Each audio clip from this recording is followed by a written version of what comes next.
You're all a bunch of... You know why? You don't have the guts to be what you want to be. You need people like me. You need people like me so you can point your fingers and say, that's the bad guy. Yo, what's poppin', man? It's your boy BMO, man. I'm here today on a nice, beautiful day. Once again, I'm with my comrade, my brother, Kiani. We're here today to jump into a nice, juicy topic. Before I get started, I always want to let y'all know God is good. I want to shout out Guns Down, Life Up. Shout out Toka, Turning Our Circumstances Around. SexMoneyMurder.co. WeTheMovement.co. Those are all the beautiful and legit things that I'm watching plant the seeds and grow the flower into the world as it's spreading. And I also want to let my brother introduce himself again. That don't need no introduction, but he here and we must do. Yes. Peace, man. Kiani right here, man. Just trying to share the love. So today we've been wanting to jump into something because they've been heavy on our minds for things we've been doing, things we went through, things we experienced. And we realized that everybody's not equipped to handle this situation as good as we did, to being chameleons as we did after you doing a lot of time. You know what I'm saying? I did 24 and a half, 25. He did 31. You know, and everybody's not like us that could remain sane and keep their sanity and equipped. You know, everybody got struggles and everybody's fighting demons. And we all know that. But today's topic, we wanted to touch on mental health. And before we want to go, you know what I'm saying, something just happened so dearly with me the other day. I was sitting there and James Doblin called me, one of the directors, the boss of Guns Down, Life Up. He's like, yo, BMO, I need you to go to ICU. So I'm like, yo, what I got to go to ICU for? He said, there's a kid there that's paralyzed that want to talk to you. He asked for you specifically. I said, yo, I'm going. And, I got my brother with me, Kiani. Prior to that, what was yesterday, what was so big, is we was in front of another little kid that was 12 years old. I'm looking at him, reminding me when I was in the street at 12 and started, he was sitting there. And they had him going viral because dude pulled out a gun bigger than him. Reminded me of how we used to be as kids, pulling out these big old guns on a girl that didn't want to talk to him, and it went viral. So they needed us to speak with this young man, and that we did. And we got to him a little bit. Then we called and did research and found out what Shorty was really on and about, and how he's choosing from two different groups. From K flocking them block, running with this other old school, this young one to be in because his brother's inside the streets. So we sat there and built with this kid, chopped it up. I think we did a very good job getting to him. So then prior to that, we got that phone call. Yo, I got the phone call, then I called my brother like, yo, man, come through and assist with me and roll up with me and all that, because they loved it to see the way we was hands-on with this young boy that just went viral with pulling out a gun on a girl. And he kept saying everything like we always looked up to, like, yo, I just want to play basketball. But you just had this big gun in your hand, you know what I'm saying? And we was like, yo, breaking it down, want them to do it. So they take us up to ICU, right? I'm just get you go. I'm just brainstorming, thinking of what happened, transpired to leading up to this. You know what I'm saying?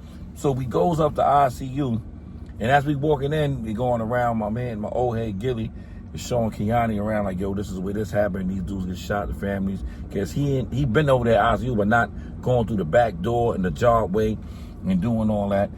And as we walking with a lady and two kids, not paying no attention, but we walking. So come to find out, then the girl comes with us. That's another one of my co-workers named Maria. And she like, yo, this is the dude family. I'm like, oh, word. We don't know, because I still don't know who Shorty is. I'm not sure if he is gang banging. I'm not sure if it was sex money or not. Obviously, he might have been sex money. But he asked to speak to me. So we walks in there, we go in there with the mother and the aunt. And Shorty paralyzed from the neck down? Yeah. He paralyzed from the neck down. And I see the pain in him. But when I walked in the room, it's like a sense of strength came. And he smiled. He's smiling. The co-workers know that. I watched it. I'm seeing it. Because I'm looking like, damn, remember when I was hit up and I'm in the hospital. But I'm looking at him in the bed. And he happy. He smiled. I'm like, yo, what up, soldier? Bop, bop, man. You know, I'm kicking it with him. We all there. And we looking and we chopping it up. So then it gets to the questions like, yo, I want to talk. He's like, yo, I'm really feeling down. I want to, can you come back tomorrow? I'm like, man, I can't come back tomorrow, but I'll come back Monday morning when I go to work because I'm going home. He like, please come back. I'm like, I'll see you Monday, man. We gonna come. I'm gonna come. He like, so he didn't want to talk in front of his peoples, I guess. That's me being from the street. But it just lit me up to see like, yo, he got happy and the strength. And we got to say a few words. And I'm like, yo, we gonna keep you in prayers, man. You strong. They said I couldn't walk when I got hit 9 times, but you gonna be able to walk. We gonna get this thing, we good. And that's what had happened. And I just wanted to share that with y'all as we get into this building on this mental. I'm gonna let my brother say a few things. Cause I'm like going a little extra because y'all ain't see the look in this kid's eyes when he did it. You know what I'm saying? Because I spoke about that joint on Instagram the other day. Oh, you spoke about it? Yeah, because it was definitely inspiring to see that. You dig what I'm saying? It was definitely inspiring to see that. I seen it. I was lit up and seeing it. So I spoke about it last night on the joint. But like that journey that he about to go to, and then we talking about the kid and realizing that this kid at a young age, you dig what I'm saying, as far as the mental aspect, there's a lot of sharp kids out here now that's becoming hybrids. You feel me? They know how to play that game. It's like you say, they know how to flow. So he know how to play to his audience. And for him to be at that young age and be able to articulate and play that skill like that makes him real, you know what I mean, artistic and real slick and sly. He's really astute. He's an astute entity, the kid, you know what I mean, the young kid. But, you know what I mean, as far as that dude, you know, him being in them conditions that he in and being hit like that and being excited to see you and light up, now we got to build his mental because he's going to be in prison in his own body, just like you broke down. We did 25, I did 31, whatever the case may be, but we was in an institution. And we was mentally strong enough not to allow the institution to break us up when we came out here. So now his situation is going to be like a little reverse. He's going to be in prison in his body. Them conditions that he may be in may be a life sentence. So he got to mentally be able to adapt to this shit. You feel me? And these are the things. It takes a strong body to do that. Yes. So therapy is important. And that's where I think a lot of people like you to think shun the therapy away could still help them, like even if you from the neck down like that? No, when I say therapy, we talking about the mental. Oh, the mental therapy, not the for therapy. His condition. For his condition, for him to be able to handle his condition. For him to be able to handle the new transition of what he has to face in his life, bro. You know what I'm saying? A lot of things that people go through emotional trauma in their life is because it's a lot of things that happen to us and we have a lack of understanding why it happened to us. And we ain't able to heal because we don't have the understanding of the purpose of this trauma thing that happened to us like that. You know what I mean? It's like how you was telling me. What you think consists of the trauma that the young little bros and sisters face with every day? Is it really trauma, or because I think the same thing is going on from what we did 30 years ago before the time. No. I think the same thing is going on from like what people like Tupac and them that's conscious rappers and Nas that was conscious rappers is going through right now. Ecclesiastics, man, say it. It's nothing new under the sun. You understand what I'm saying? Everything that happened once before. You feel me? The only reason why we talking about it to this mental capacity is because it's intensified for this generation than our generation. It wasn't as intensified, you know what I mean, thrown upon us like that.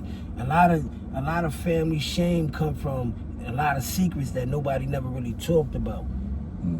Some people suffer from mental illness and inherited it. and don't understand why they felt the way they felt as myself. You know what I mean? I never knew that my family suffered from mental illness until I got incarcerated. You know? So these things affected the trimecca of, you know what I mean, the outcome of how you travel through life, bro. So therapy is important because it gives you that foundation. And that's what's crazy. Let me just tell you, I went through that with my little nephew today, man. He holding in so much pain. I just don't understand. Like, I'm telling you hurting yourself from holding this pain in. You gotta let it out. How you gonna let it out though?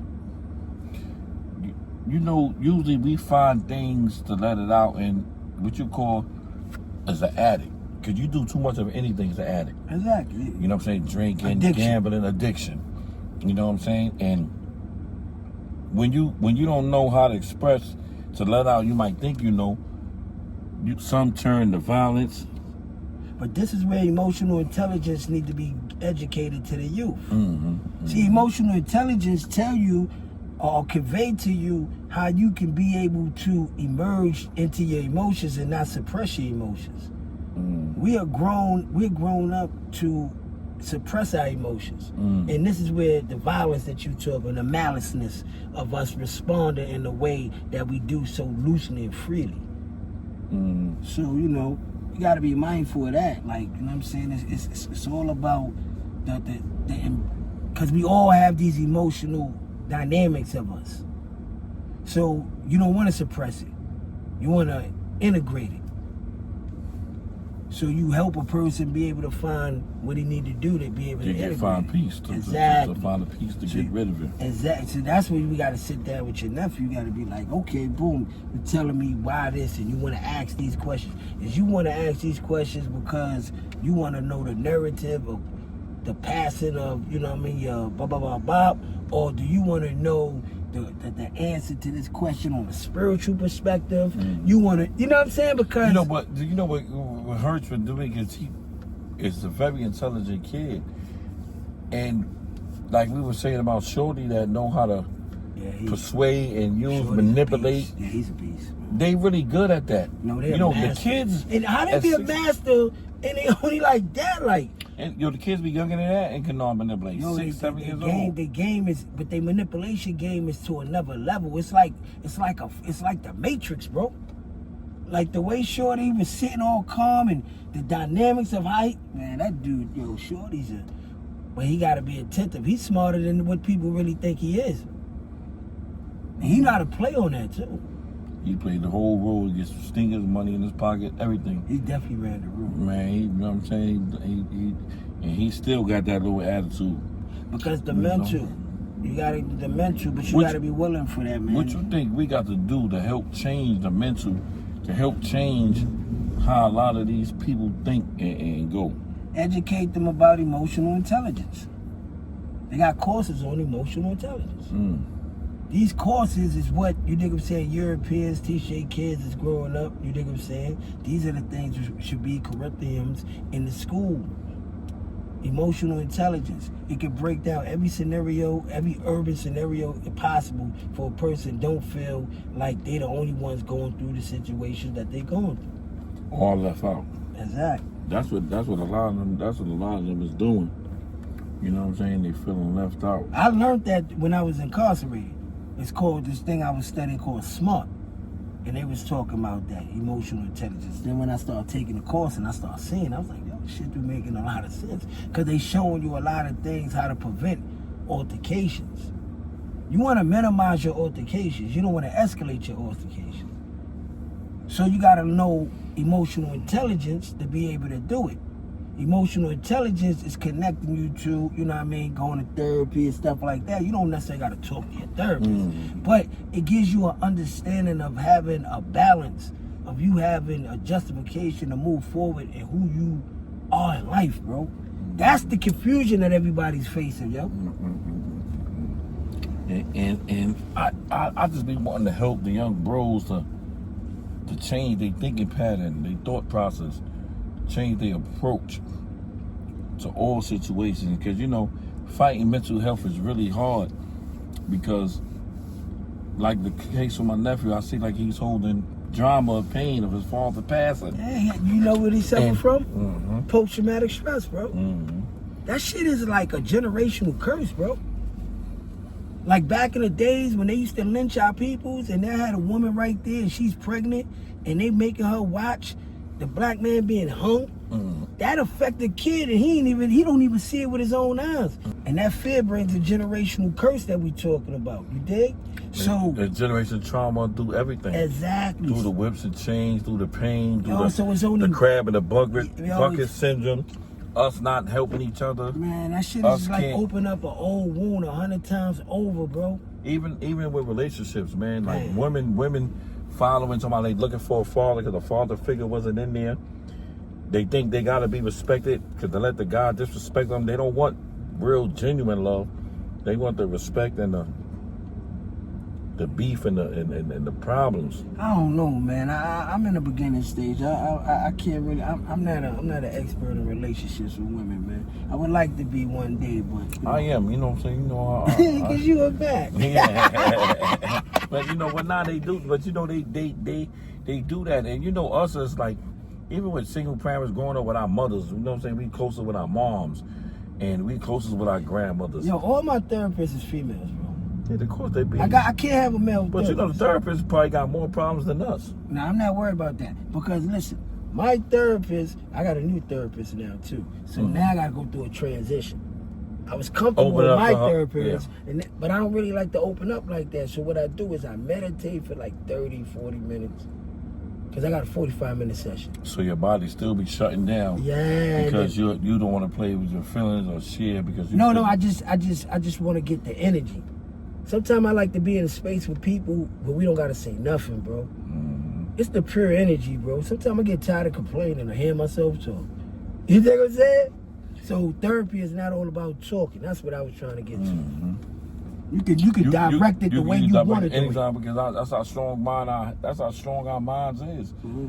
You know what I'm saying? We could do a lot with meditating. You could do a lot with praying. Now people don't understand the power of prayer. You know what? That made me fall in love with studying Taoism. It was like one thing I was incarcerated, so it was saying, yo, when you isolate, you become anything you want. It said when you're in a mixed society, you become who you really are.